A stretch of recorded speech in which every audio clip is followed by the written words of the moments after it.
Hello everyone, তোমরা সবাই কেমন আছো? আশা করি সবাই ভালো আছো। তো আজকে আবার একটা নতুন মিনি ব্লগে তোমাদের সবাইকে স্বাগত। তো আজকে আমরা চলে এসেছিলাম মাথাভাঙ্গা হাজরাহাট শ্রাবণী মেলাতে। তো মেলাতে এসে মেলার চারিপাশটা ঘুরে ঘুরে দেখছিলাম দোকানপাটগুলো।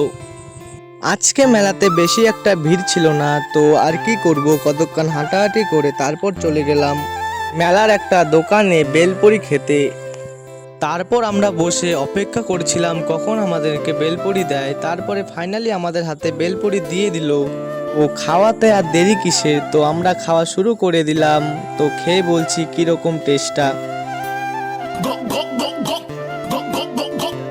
তো মোটামুটি বেলপুরির টেস্টটা ভালোই ছিল। তো খাওয়া দাওয়া শেষ করে আমাদের বিলটা মিটিয়ে দিয়ে তারপরে একটা পানের দোকানে গিয়ে একটা মিষ্টি পান নিয়ে নিলাম। তো আর দেরি কিসের, মিষ্টি পানটা মুখে ঢুকিয়ে নিলাম, ঢুকিয়ে চিবাতে লাগলাম। তো ভালোই লাগছিল।